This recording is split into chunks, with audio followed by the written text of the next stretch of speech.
This is, of course, a 5-week series, and each session will begin Saturday at 11 o'clock Central Daylight Saving Time. And we originally had planned for an hour, but I think we booked an hour and a half. And of course, people can come and go as according to their schedule demands. It's fine if you leave. We understand that, and if you miss a week, that's fine too. If you miss 2 weeks, that's fine. We're going to, of course, try to record these sessions, and I think probably in all of September and maybe all of October, the recording will be parked on the Zoom cloud, and the Zoom recording has a pretty good fast forward, so you can use that as you see fit. And we may have a few more people join us. We do have quite a number, and as Gus suggested, it's probably best if you keep your machine mute if there's background noise. But you must remember, of course, to unmute it in order to speak. If you really don't know how to use that, you can raise your hand and we'll try to put you in a queue. Finally, let me note that each session has the facilitator, really to get the discussion going. And as it turns out, I'm the facilitator today, and Dale is the facilitator next week. I think John is the third one, Charlie is the fourth one, and Walt Gulick is the fifth one. And we're going to try to keep the facilitators under control in terms of how much they say. It's just to get things going. Finally, let me note that, of course, we have no control over connectivity issues locally. And also, I suspect many of you have read the same things I have, that Zoom traffic has been quite heavy. So you may get kicked off by Zoom. If you get kicked off, just try to log back in and we will try to be sure you're readmitted. Last point is thanks to Gus for his help in organizing this. Okay, on to the Duke lectures and to the first Duke lecture, the metaphysical reach of science. Well, these lectures, as the little introduction says, were February and March of 1964, when Polanyi was in residence at Duke. A semester put together probably largely by Bill Petit. And Polanyi seems to have had a good time in Durham, North Carolina. There's all kinds of things in the biography about this. Doug Adams reported that Polanyi was fascinated with that new toy called the Frisbee, and Petit was trying to keep him to pay attention to his lectures rather than go out and think about why Frisbees fly. So Polanyi, of course, gave 3 sets of lectures. The October 62 set was at Yale, the so-called Terry lectures, which purportedly the tacit dimension is based upon. Now, this is, of course, 3 lectures, and Polanyi himself says, I think in the introduction to the tacit dimension, that only the third lecture differs substantially from the Terry lectures. I'm not sure that's the whole story. If you look in the archival material, there seem to be quite a lot of different copies and versions of things, and Polanyi did begin tinkering with the Terry lectures very soon after they were given. And there's a kind of running correspondence with Marjorie Green about those lectures, about whether Polanyi's gotten it together or doesn't have it together. But at any rate, what follows is the Duke lectures. And the Duke lectures early in 1964 really come just after the writing of the new introduction to the 64 reprint of Science, Faith, and Society. That reprint new introduction is called Background and Prospect. If you read the Duke lectures, it's easy to see that they were both written at the same time. What Scott and Molesky report is that this first Duke lecture was probably written at the end of 1963. In fact, there may even be a June lecture called The Metaphysical Aspect of Science. That was an earlier predecessor, but it doesn't seem too much like this first Duke lecture. But Polanyi has been working on this metaphysical aspect of science, at least in his head, probably for a few months before the Duke lectures. The other point to make is that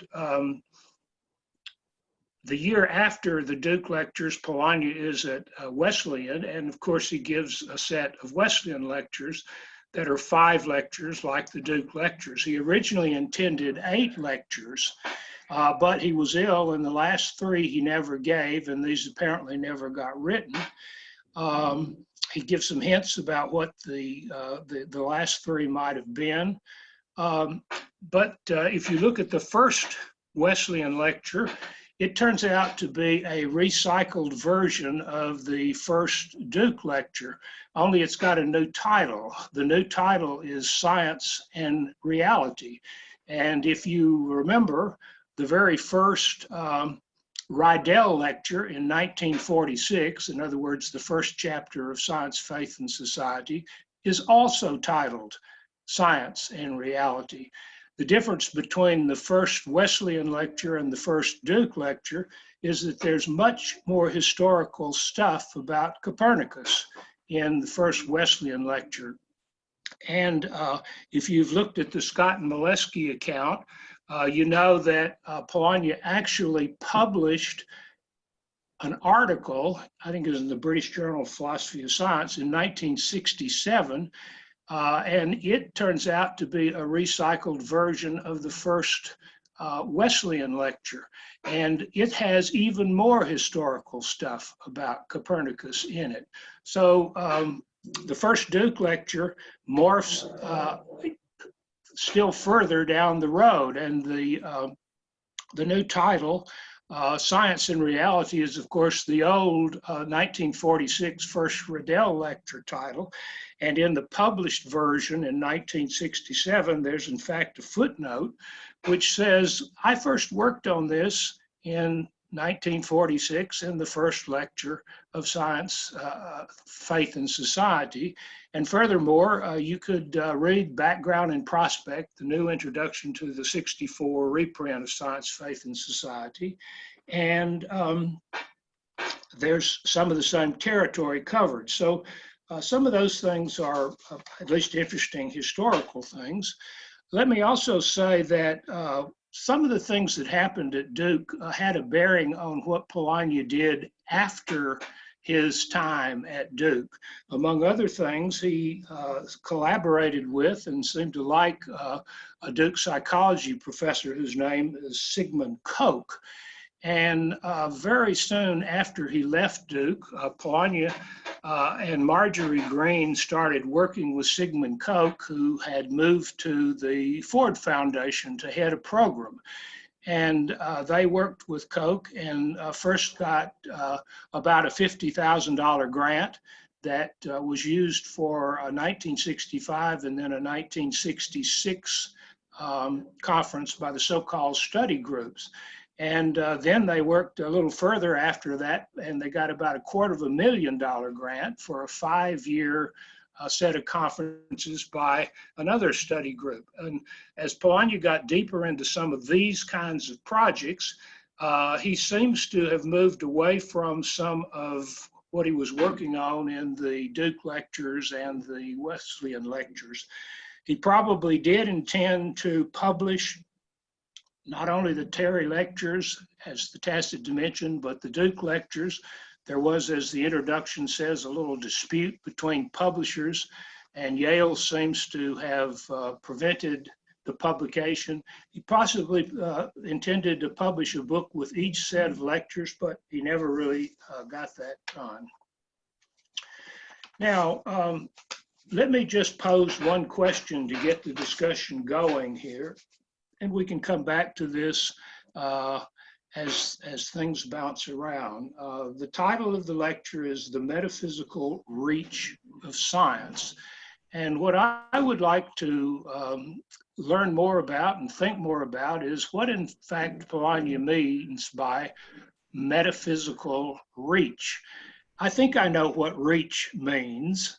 I'm a little less clear about what Polanyi means by metaphysical. It's a term that he doesn't use very often, but he seems to want to apply it to science. So let me simply leave it at that. What is the metaphysical reach of science? And he obviously thinks that in some way you can sort that out by doing a kind of close historical study of Copernicus, which is where his lecture starts. And of course, there's this interesting play between the Copernicans and the church and the modern positivists that Polanyi is working on. So let me just open it up. Hey, Phil, before we go any further, I was wondering, I have just one question going back to your background information. The article called Science and Reality that was reprinted in Society, Economics, and Philosophy, would that be the first Wesleyan lecture? That's the published version of what was the first Wesleyan lecture. If you compare the first Wesleyan lecture to what is published, you'll see that he's added more historical detail. And okay. I should have said that at the end of that published version, he does say, hey, I've been digging into Copernicus. I've been learning more about Copernicus. And if you happen to read the correspondence with Marjorie Green, she is banging on him she doesn't think he has the history quite right. And Polanyi says, well, he would really like to have this article included in Knowing and Being. And she absolutely refuses. She says, well, you don't have the history right. I think you've got the philosophy right. But that may be one reason he kept digging in the history. It's a kind of interesting interaction between the two as they try to sort this out. But yes, what you see in SEP is in fact the version that was in British Philosophy of Science. Okay. Phil, another quick question. Are the Wesleyan lectures up on the Polanyi Society website? Yes, they are. Okay. And there's a little bit of what I said is in the introduction to the Wesleyan lectures. Thank you.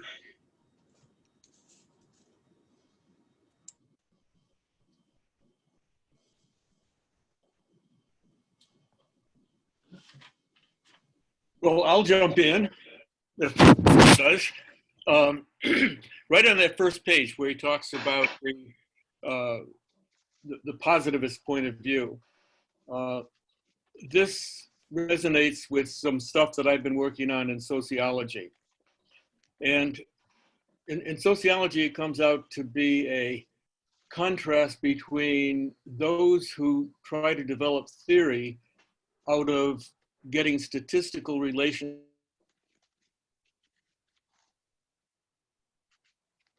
between variables is different from those who are looking to try to find the mechanisms. There's the relationship between variables is kind of a black box approach because it doesn't specify why these relationships exist, and people often assume that correlation does in some way constitute causation.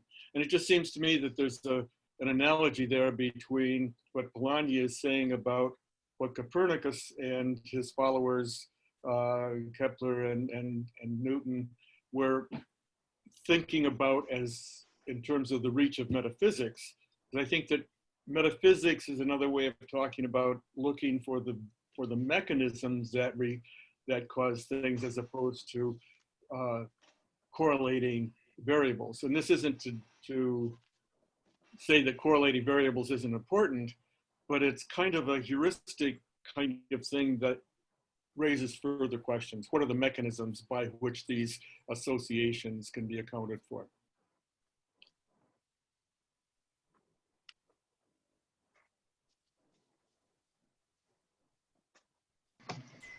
So back to the metaphysics.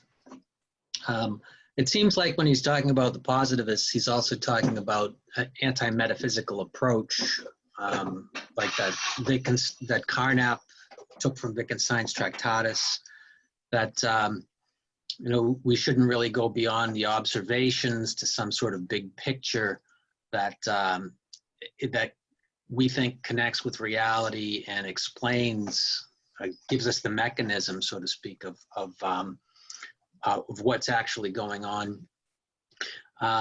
So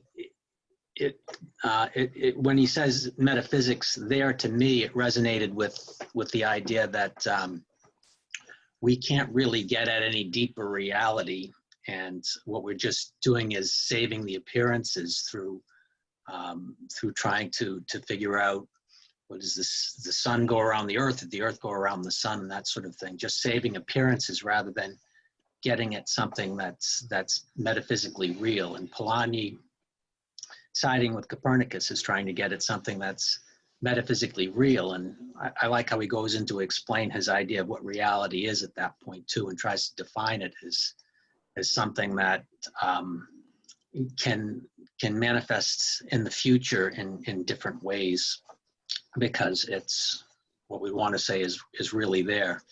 Whereas the positivists, Schlick and Carnap, were more in terms of saying that anything that's really metaphysical is you're not going to have evidence for one way or another. If it's not metaphysical if it can be at that time verified, right? So they had the verificationist theory of when your theory is a good theory. And then later on, Popper thought he was really attacking them when he was kind of agreeing with them by saying falsifiability was what we were looking for when we were examining a theory. And Polanyi saying it's not, we can't really verify and we can't really falsify. We need this tacit engagement with the facts, and that produce some sort of understanding of what's really there that we then prescind from. Just another brief sort of historical anecdote. Remember that Marjorie Green goes to Chicago to study with Carnap, and she marries a guy named David Green there, who was a classicist, who was one of the guys who was involved in bringing Polanyi to the University of Chicago in 1950 for these lectures. And David Green tells Marjorie, hey, there's this philosopher scientist type who is giving these lectures. You might be interested. And what does Marjorie Green do? She goes out and reads The Science, Faith, and Society, which is the only book she can get a hold of. And what she says is she believes that somehow or other that Polanyi has solved the problems that Carnap is raising. And I think it's probably that Green had an inkling that Polanyi has something that he calls metaphysics.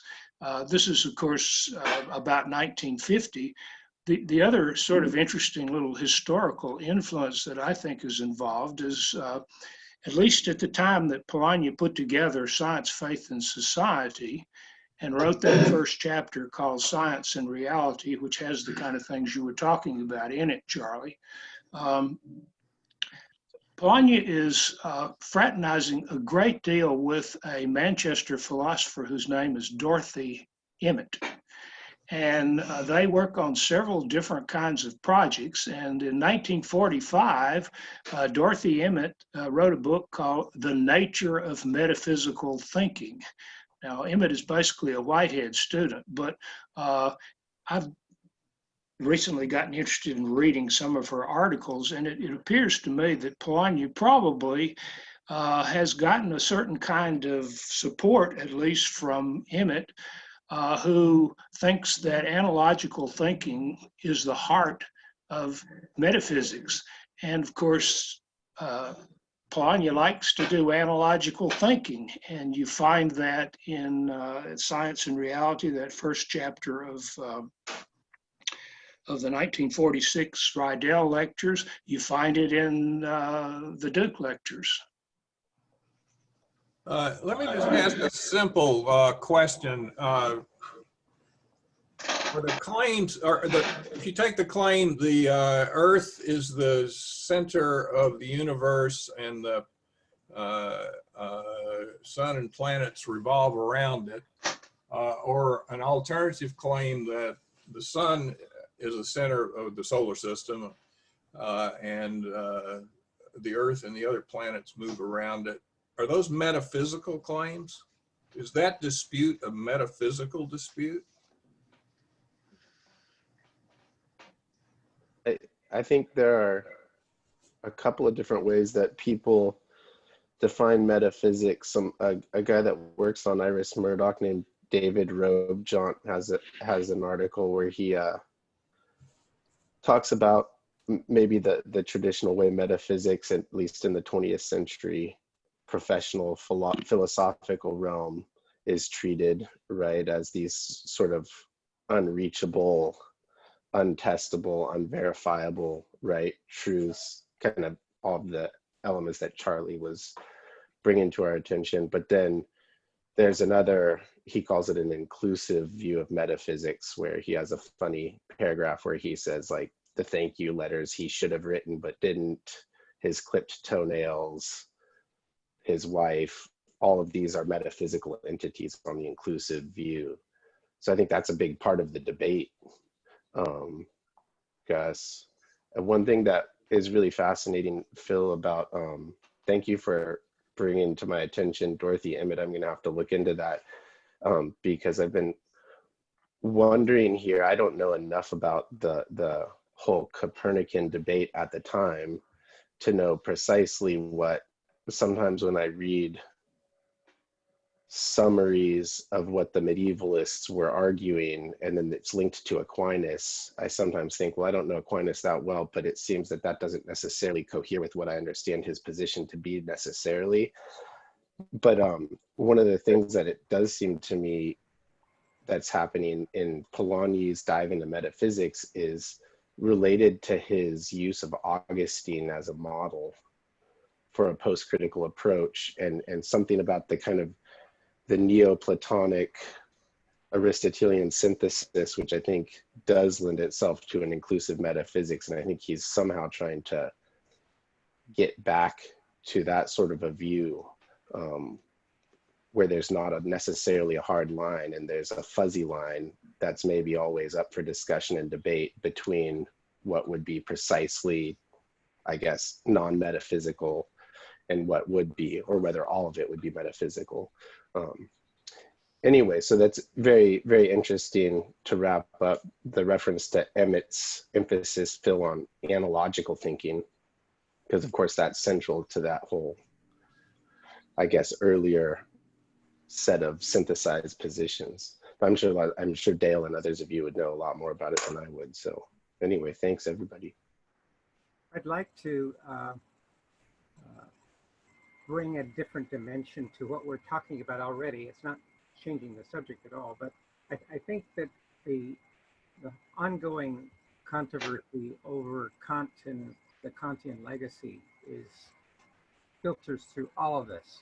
And even though Kant is not mentioned, the whole prohibition against any speculation about reality in itself, metaphysical reality, is operative, clearly operative long before the positivists, and then they pick it up. And basically their argument seems to me in important respects very much dependent upon at least Kant and Kantian discussions of these things.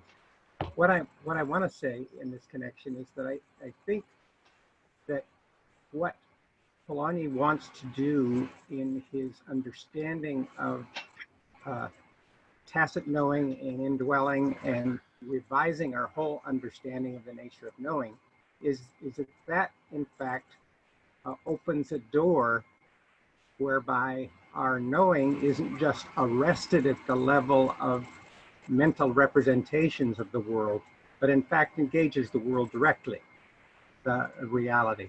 And there's a line on page 13 of the first lecture, the next to last paragraph, ends with a sentence: to distinguish meaningful patterns from random aggregates is therefore rightly described as the power for structuring reality.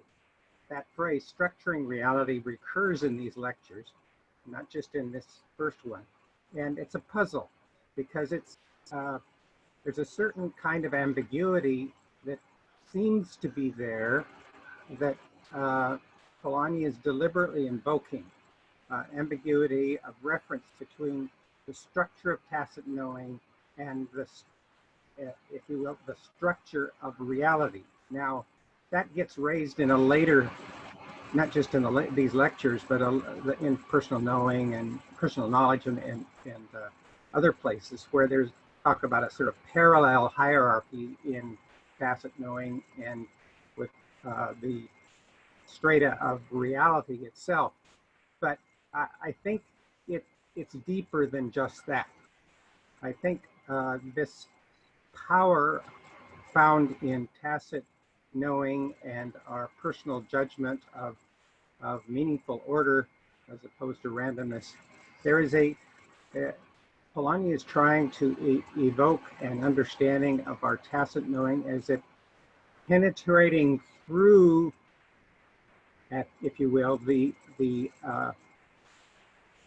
level of appearances only to grasp what lies beneath them, what lies beneath appearances. And so, and once he gets his understanding of tacit knowing as an embodied relationship to the world, then that frees him up to be able to talk about how tacit knowing enables us to recognize that which transcends our present experience, our present empirical experience in terms of anticipating future manifestations. And so I think this is crucial to the whole question of the metaphysical reach of science. Polanyi is wanting to say that science is not just stuck at the level of observations and appearances and correlations, but can grasp the mechanism that produces these things and does that by way of the indwelling experience of the scientist. I'll leave it for the moment, but I have more to say. I'll bring out another point. Could I just say one thing that relates directly there is that the one word that kept kind of coming out to me in reading this lecture again is the word heuristic. You know, the heuristic power. Dale, you talked about the power that we have through tacit knowing, etc. But that's the one word that just keeps coming out to me in this lecture. Yeah, and one of the things that connection, the heuristic has a temporal future-oriented direction to it. It's not just in the present. One of the things that I noticed as I was reading that I think gives some support to what Dale was just saying is that despite the fact that the title of the chapter is the metaphysical reach of science, he only uses the word metaphysical for about the first third, maybe a little bit longer. But by the time you get halfway through the chapter, he's no longer using the word at all. But I think in his conclusion, he uses other phrases that probably are what he's thinking of when he used the word metaphysical at the beginning. I mean, phrases like the things that make up man and his thoughts, the ultimate components of things, that kind of thing. So I suspect that what he means by the word metaphysical is found somewhere in those last 2 or 3 paragraphs. May I just add something to this Kantian, to the remark about the Kantian approach? It seemed to be much clearer what he is arguing against, and less clear what he is arguing for. I had always great difficulties with understanding of his realism. what? So it's clear that he is not instrumentalist. But what sort of realism could be his one? It seems that, as Dale mentioned, we suppose that we have access to the reality in the sense that we access something that transcends our experience. On the other hand, it's Kantian. His notion of reality could be Kantian in another sense as well, namely that it is a transcendental precondition of having the patterns and the ever reoccurring manifestation of that something that we are talking about. So we should. We can understand perhaps his realism in the sense that there should be something that makes this future reappearance and future novelty for us possible.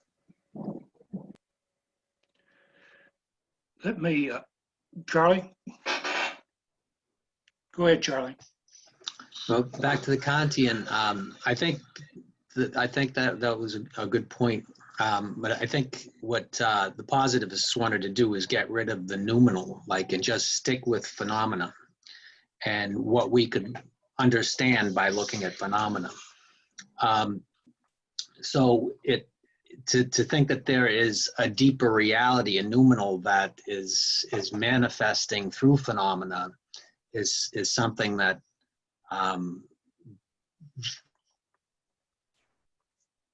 that positives agree with. They just wanted to go with the phenomena. And this is getting back to metaphysics, and Wittgenstein's approach that influenced the positivists is said to be a Kantian approach, where he splits. He finds Kant wanted to find the limits of knowledge, and Wittgenstein took it and worked through the limits of language to get to similar sorts of limits, right? So what we couldn't know, and what we couldn't know for Wittgenstein was the metaphysical. But when Gus asked the question, is the sun going around the earth, or the earth going around the sun, a metaphysical question? It was very interesting, because metaphysical questions for Wittgenstein were like tautologies, right? It's raining or it's not raining. No fact in the universe could tell you that that's absolutely true, right? If it's raining outside, it's not going to confirm it, or if it's not raining outside, it's not going to confirm it. And yet you think it's raining or it's not raining is tautologically true. But a question like, it seems like, is the sun going around the earth going around the sun, is something that seems to be metaphysical in a tautology, but then it changed and it wasn't anymore, and it became something that we could talk about. Because if you look at our observations of nature, right, and you say, well, obviously the earth goes around the sun, and you look out and try to figure out what's going to confirm that theory for you. You look outside and you see the sun rising and then setting, you're like, well, no matter whether you think it's one way or the other, the observations aren't going to be able to distinguish whether or not the sun goes around the earth spins and the earth goes around the sun, without further knowledge, like views from space and other sort of physical facts that then let you understand that it must be more likely to be one way rather than another. So some things that seem metaphysical kind of aren't metaphysical anymore, and they can be confirmed in a way. But back to the distinction between instrumentalists and the realists, because they're confirmed, but that means you've got a better theory that saves the appearances, or they're confirmed and you've got a better grasp of reality. And Polanyi is going to want to say they're confirmed. You've got new intimations of the future, you've opened up new affordances for and ways of thinking about things, then that tells you that you're connecting with reality. Let me comment just a minute on a couple of things that Dale said and that others have followed up on. I do think Dale's right that there's a kind of consciousness of Kant and where Kant left us, but there certainly also seems to me in Polanyi a consciousness of Descartes. And if indeed that first lecture and the first Radel lecture is a forerunner of this first Duke lecture, it's very clear, I think, about the time he's doing that, the Radel lectures, that Descartes is the enemy.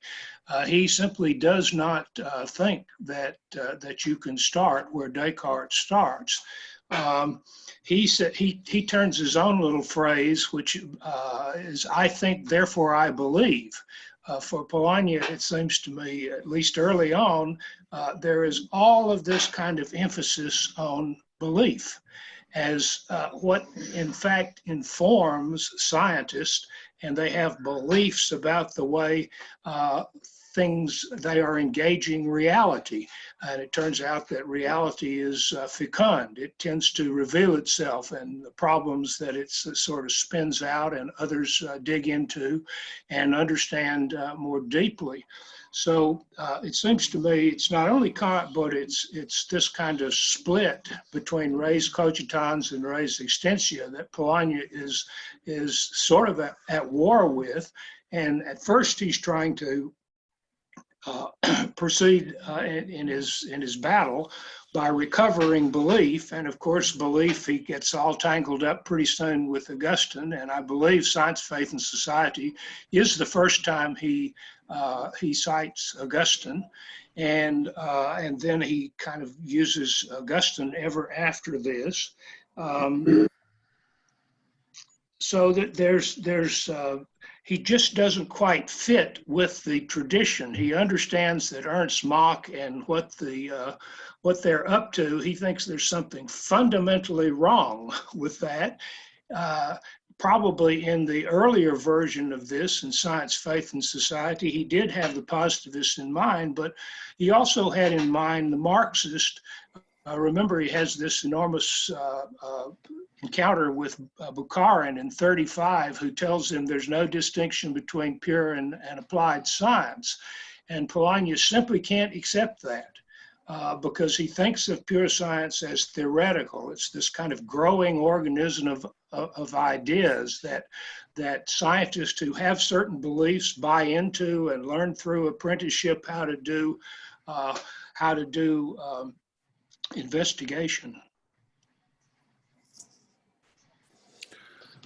I want to go back to the meaning of metaphysics. And I want to suggest that metaphysics is a heuristic term itself, that it doesn't have a single definable meaning that everybody will agree to, that rather meaning in themselves, but it's people who attribute meaning to them, holds very, very clearly for metaphysics, because what one person means by metaphysics is going to be different from what another person means by it. And it also has very much to do with the beliefs that scientists have. Scientists don't all have the same beliefs, and these beliefs represent anticipations of discovering hidden realities.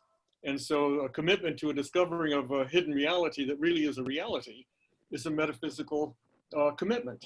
And some scientists have that kind of commitment and other scientists don't. And I think that this is a kind of difference in tacit backgrounds, if you want, that differentiates not only one scientist from another in the natural sciences, but also in social sciences and philosophy.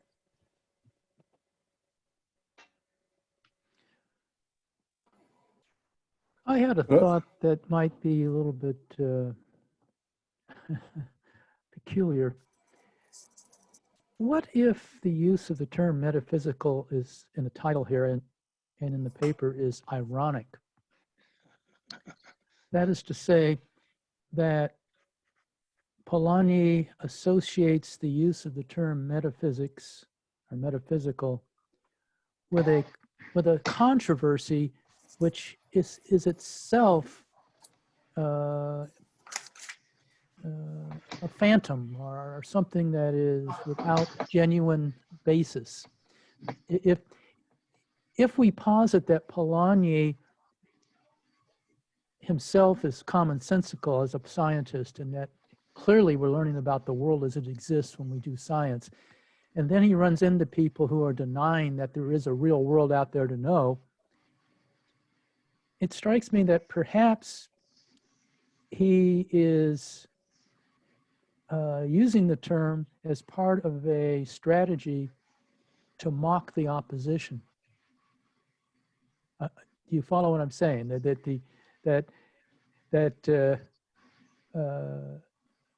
for him,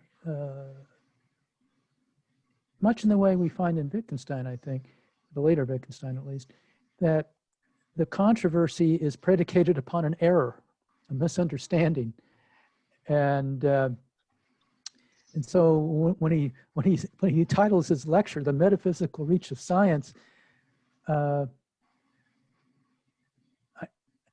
I can imagine him thinking, chuckling to himself, that I'll play their game a little bit. It's a silly game, but I'll play it, and I will say that science actually learns about the real world, which of course, for me, the scientist, is obviously the case. And I'm going to ruffle some feathers by saying that this is an instance of metaphysics. Yeah, the difference between what reality and metaphysical reality, I think, is where that irony would catch hold. And it kind of goes back to, the idea that reality is what we actually experience in front of us, and the idea that reality is sort of hidden from us and manifest in what we see in front of us. So I think the latter is kind of the Kantian sort of notion that Tiamar was getting at, where you could say Polanyi's kind of Kantian in the sense that he thinks we're getting at the reality behind what manifests to us, the transcendental conditions for what manifests to us. And the notion of reality is shifting from what's right in front of us, what we can touch and experience, to that which produces what we can touch and experience, but also that which we can think about. So meanings and things like that can be real as well. So I think he's pushing the notion of reality together with what some people might consider to be metaphysics, but for him is just a deeper level of reality. I fully agree. I'm sorry for jumping in. Maybe the particular word metaphysics can be used ironically, but definitely the idea of doing metaphysics, or rather ontology, is not ironic and not parabolic in Polanyi's work.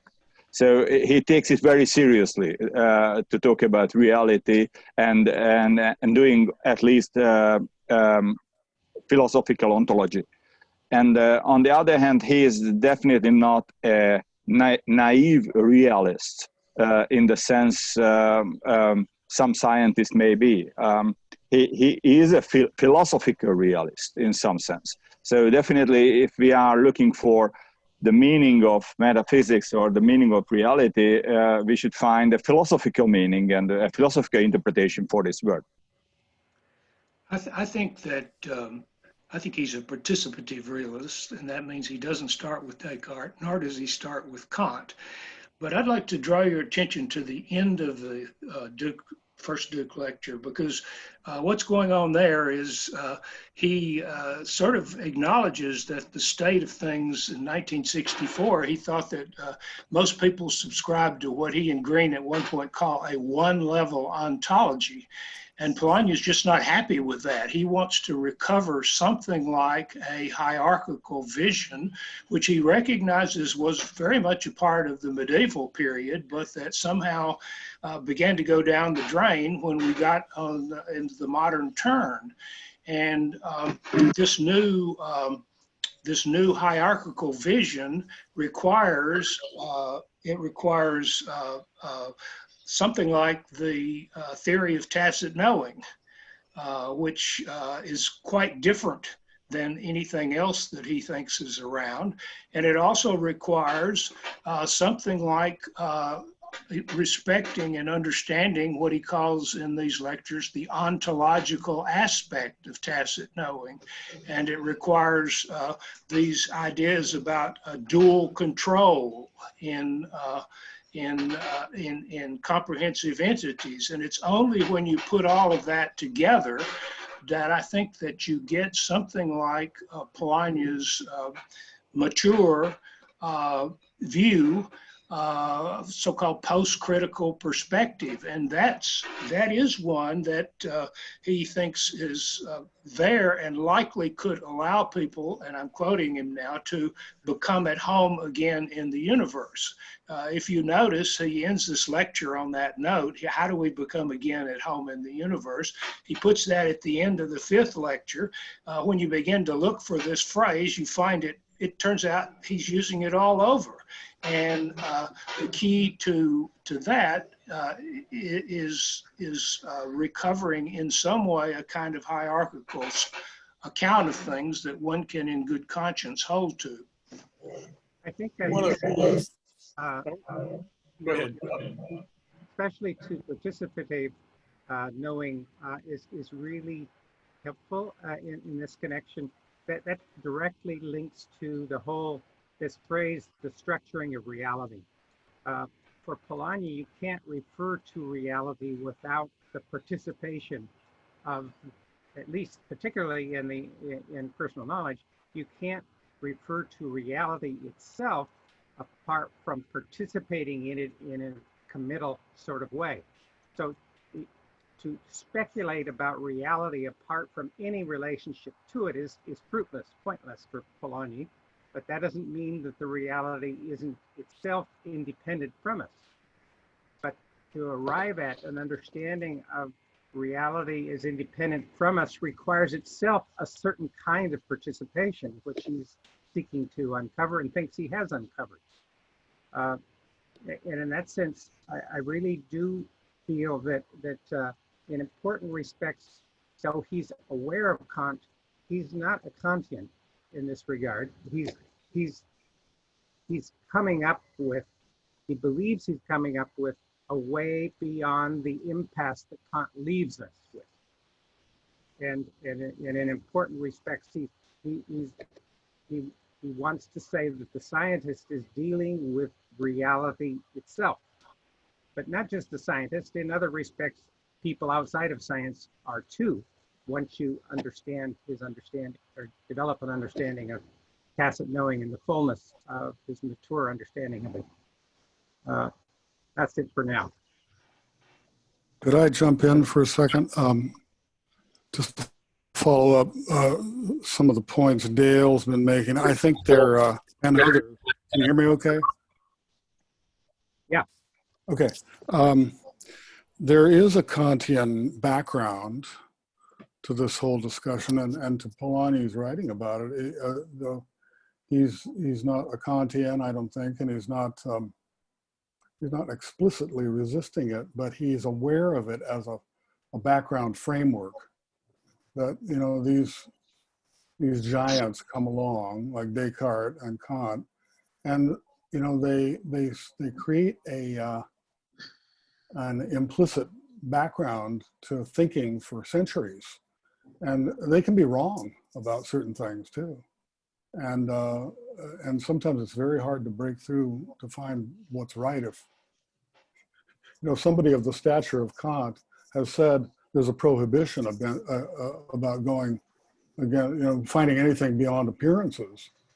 But the thing that has struck me in my, you know, Well, I've been at this work for several years, and particularly since knowing and working with Gelwick for a few years before he died. But it's really struck me very strongly that, you know, he's not a realist in the sense, as Tamer says, a naive realist, but he does believe that there's a real world there to be known, but that he the criteria for it in a scientific context is, does it open new fields of inquiry?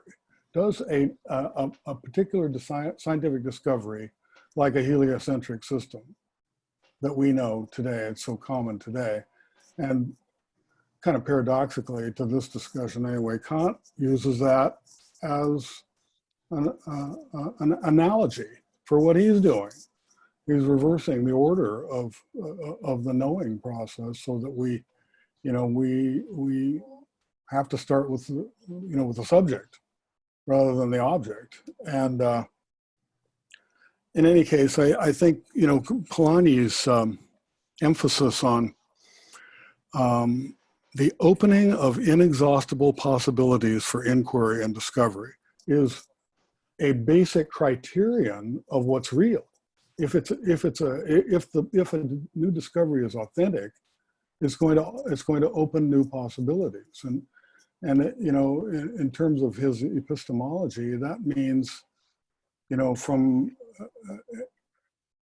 essays like Creative Imagination, it opens creative imagination and dynamic intuition in avenues that have not been known before. And that very opening and that that sense of being able to, like, another analogy he uses is like a weight sliding down a gradient. The scientist gets onto something, and the feeling of being in motion, like a weight in the high school physics class, sliding down a gradient, and there's potential energy, and these things, potential energy, and the inexhaustibility of potential new discoveries. These are the criteria for something being real. Or he prefers to frame it as discovery. That is, if something is an authentic discovery in science, it's an opening rather than a closing. It doesn't close the discussion, it opens new avenues of discussion. So I think Dwayne's had his hand up for a while. Dwayne? Yeah.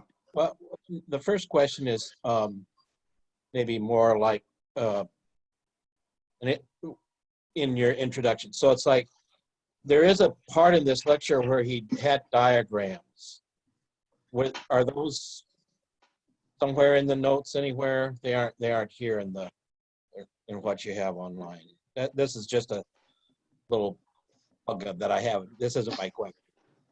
The copy of the lectures that is online is the copy in the Duke Library that was put there by Petit. The diagrams weren't in there. But if you go to the first Wesleyan lecture, there are some diagrams in there. If you go to the published version, revised yet again, there are definitely diagrams in there. So I'm not sure quite what the diagrams were in the Duke lectures, but there definitely are diagrams in some versions of this. So that's accessible, and I can answer my question for myself, whether that matters. My question is, so we jump pretty quickly from science to Kant, and my understanding, isn't it, that Kant is considered a Copernican? Is Kant a Copernican? No, nobody's going to answer that. Not in the sense that he believed that we could get at the noumenal or a deeper reality or a metaphysical. So I think Polanyi is trying to distinguish the Copernicans from the Kantians in that sense. Say that again. Well, I think he's not a Copernican in this. Kant is not a Copernican in the sense that he believes that he's getting at a reality of the way the world actually is in any deep sense. That that Polanyi wants to say Copernicus was getting at a deeper reality, something that Kant would consider to be noumenal, whereas Kant would say, no, we're just organizing appearances here. We're dealing with phenomenal. So the reason I asked that question, is because our discussion can be seen as part of what Polanyi is talking about in terms of the comments made on Dale's comments, that our discussion becomes part of what we already know, and therefore in imagining what we know, we can, come up with further possibilities or further good problems, or, the whole notion of our being explorers of reality, and reality having more to reveal to us than, but so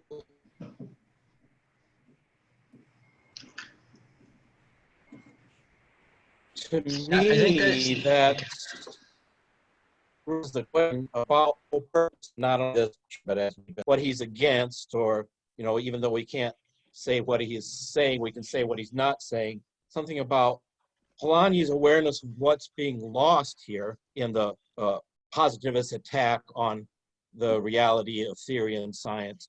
And, you can bring in all kinds, whether you suppress the phenomenal side or the noumenal side of Kant's view of things. And I don't know that loss produces a passion for something, but but it seems like there's that struggle going on, which does make this very serious, even though it can allow for irony and not taking ourselves so seriously. But it seems to me that's what's caught up in not only the title, but the way he goes through this. He doesn't mention Aristotle or Aristotelian metaphysics. He doesn't mention Kant in the history of philosophy. He stays within science as if it's science, or the question about the nature of things in the scientific way is what's reaching or making contact with reality.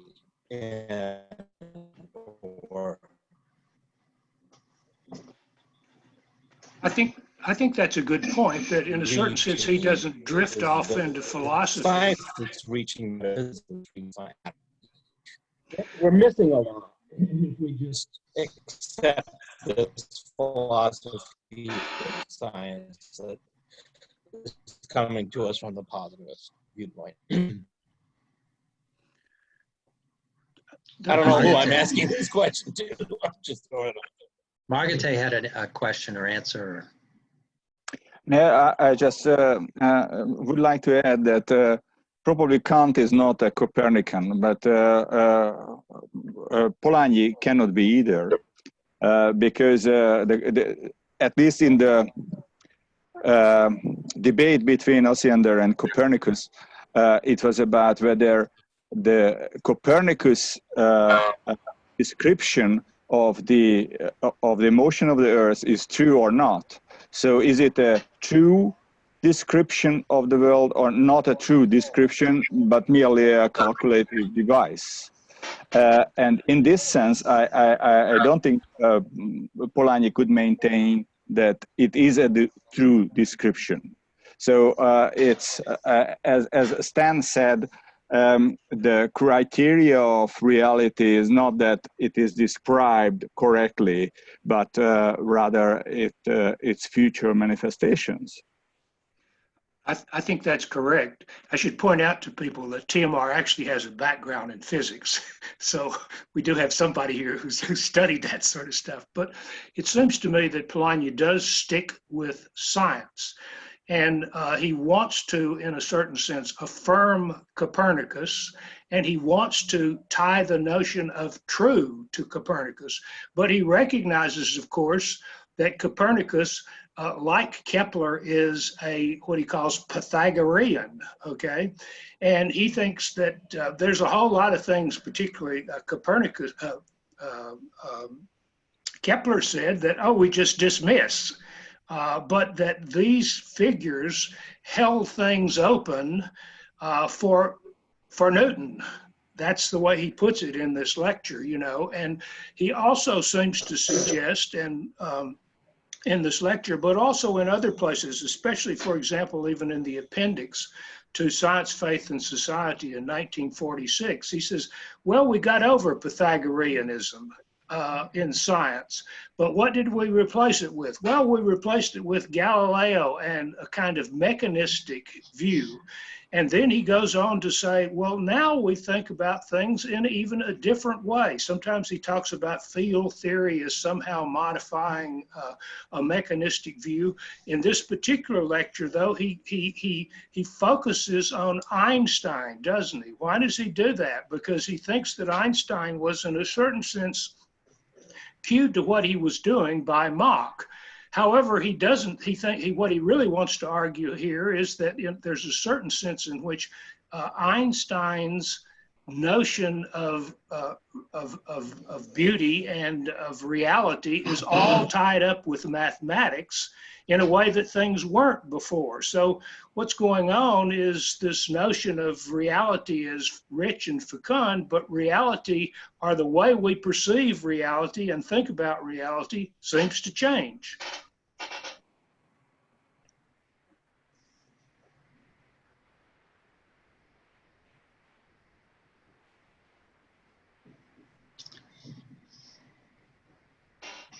I don't know if Eric wanted to say something first, or I've just going back to this idea of reality. The idea that it's fecund, that it opens up different possibilities, and that's an indication of something real is important, and that's what Stan was emphasizing too. But Stan also mentioned the gradient of deepening emergent, of deepening convergence, and I think that you can start thinking of this just in terms of coherence rather than correspondence if you think in terms of just opening up possibilities and possibilities that connect with each other, and we've got a good system here and it goes off in lots of directions. But the other element of that is the deepening convergence as well, which tells you that the clues that you experience on a deeper level too are being those are also being met in the convergence of this theory. So your connection to your body, your connection to the world, your connection to reality in the trivial, in the mundane sense. I think the deepening convergence aspect of that takes into consideration those clues and that experience, as well as the more airy and theoretical and possibilities that can open up through it. So it's taking it right down to experience as well. When you say it's opening up new possibilities, it's still connecting with those clues that are closest to us. And that's part of why we get the sense that it's just not a new thrilling fantasy that we're involved with, but a new opening into reality, because it's connecting it all the way down. Charles, you're correct there. That's an additional element of this, what is anticipated, not just the fantastic possibilities, but also, right, in effect, a convergence with other avenues of approach to the same issue or the same reality. Right.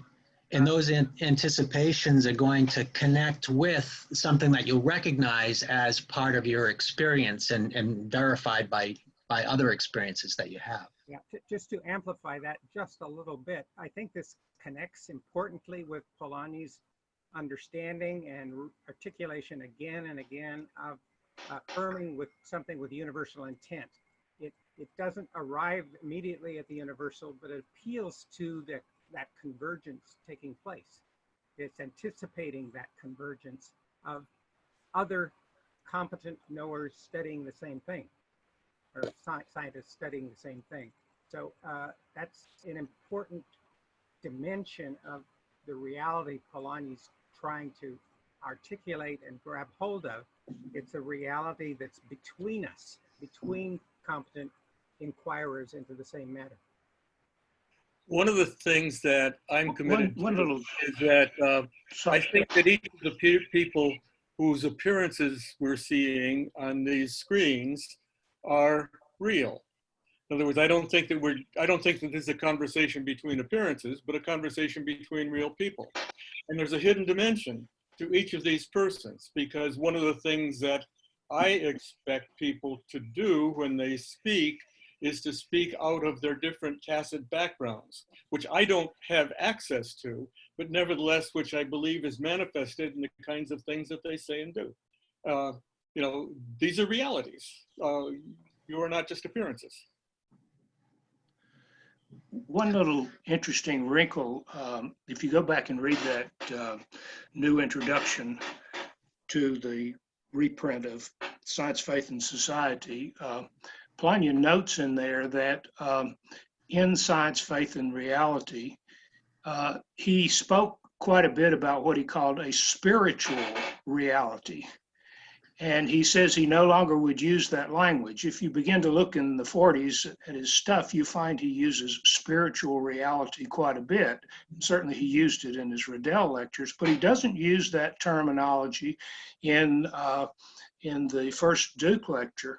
And what he says in this new introduction is that just the point I think that Charlie and Dale were making is that now he prefers to talk about emergence and truth, emergent reality and truth, because that's the way he has developed his post-critical view, has of course begun to take the notion of emergence much more seriously, or developed the notion, I think, after Science, Faith, and Society.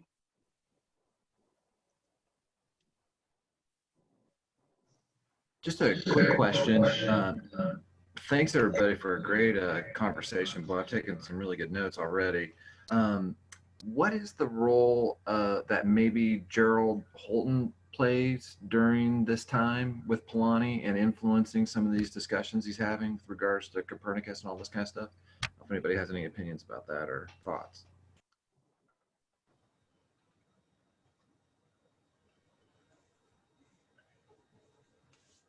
I don't know. Are you aware, Eric, of some references or contact? Yeah, Gus, I know that there's a letter in '63 that Polanyi's writing to Holton and recommending some stuff to him. And Holton's got that real famous paper on some of these kind of themes. And so I'm just wondering I was just kind of curious maybe if anybody had any thoughts about, was there maybe an influence from Holton that's also stimulating maybe Polanyi along some of these lines to think about some of this stuff in the early 60s and late 50s? He mentions Holton in the preface to something or other. Maybe it's even in this new introduction to Science, Faith, and Society, but he also mentions a whole host of other people who were doing things in what we might loosely call philosophy of science, including people like Kuhn. I'm wondering if any of those at the bottom of the screen who we don't see, who haven't said anything, have any questions or observations. Leandro and Matt, Alessio, Stephanie, and Rob. Please raise any questions or observations if you have any before we wrap things up here today.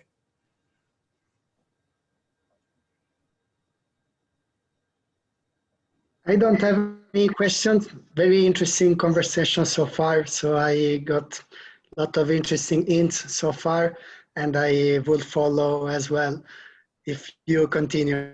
I don't have any questions or observation right now. Very good to have you with us. Yes. So, hi everyone. I'm a student, so I just appreciate being able to kind of glean from everyone here who is practicing right now. So my views are probably pretty simplistic, but at this time, when I read through a lot of Polanyi and even what we have here, especially towards the end, what I feel like I see is that he's trying to restore a sort of balance between these hypercritical modes of modern thought, but then also allowing, you know, just the subjective experience to come back in.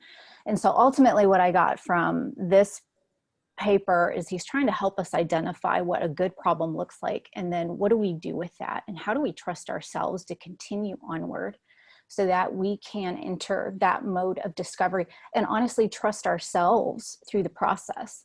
And I think because, you know, of my age and growing up in the postmodern culture, I find even as I try to write my PhD proposal, how much doubt I have in what I'm doing and what I'm trying to get across.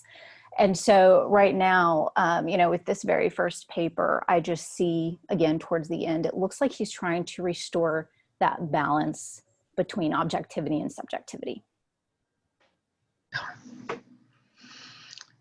It also reminded me of Charles Taylor and the Cosmic Imaginary too, and how things have shifted from a cosmic imaginary, and we have to rediscover a new way of understanding things that also can say we're connected to reality, and that it's us that is connected to reality is important, and that reality is really there is important in an age that's scientific and not scientistic. And speaking of Holton, not Holton, but Kuhn was also very, very much in the picture here. And one thing that I remember from reading in Kuhn about how a scientist is committed to their view of reality. If their view is not just a view, their whole life is at stake in that view because they're so committed to it. That reminded me, I mean, Polanyi says that first. It seems like Kuhn got that directly from Polanyi. And it's also, you know, that's what a dissertation is if you're working on your PhD. It winds up being you, and you can get overcommitted to it. I know I did that, so I spent years on it. So you got to kind of back away and try to make it just a view at times. It's an interesting balance for sure. I really liked what you had to say. I just would like to suggest, if you're interested in following this side of it up further, you talked about struggling with the sort of the atmosphere of doubt in the postmodern culture within which you're moving to intellectual maturity. Polanyi's concern with the movement from a critical to post-critical, I think if you not only look again at what he says, but there are a variety of articles. I've tried to address that myself in the Polanyi Society Journal that deal with that movement that you're talking about from doubt to confidence in the very tacit process of inquiry. And you might find that helpful. Thank you very much. And that does happen to be what this PhD proposal is all about. The title of it's Beyond Postmodernism, the New Emergence of a Post-Critical Intellectual Ethos. And that's essentially what I want to do in there is, I feel like through a lot of Polanyi's work, really what he's talking about, what I've seen is almost what happened with postmodernism. It was kind of a warning against that prior to him really knowing that's what we were about to come into. So the question is, we now have a gap because we are moving beyond that, and how do we fill that in? So anyway, I could keep talking about it, but I appreciate your comments. Thank you.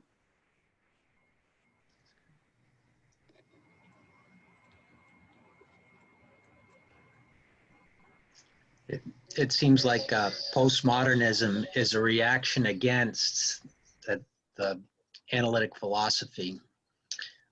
And yeah, as you said, I think Polanyi finds a balance that doesn't just react against analytic philosophy, but develops it in a better way.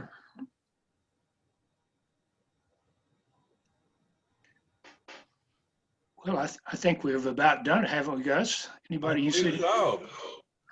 Now we will, if you know of others who might be interested, there will be a recording once Zoom processes this.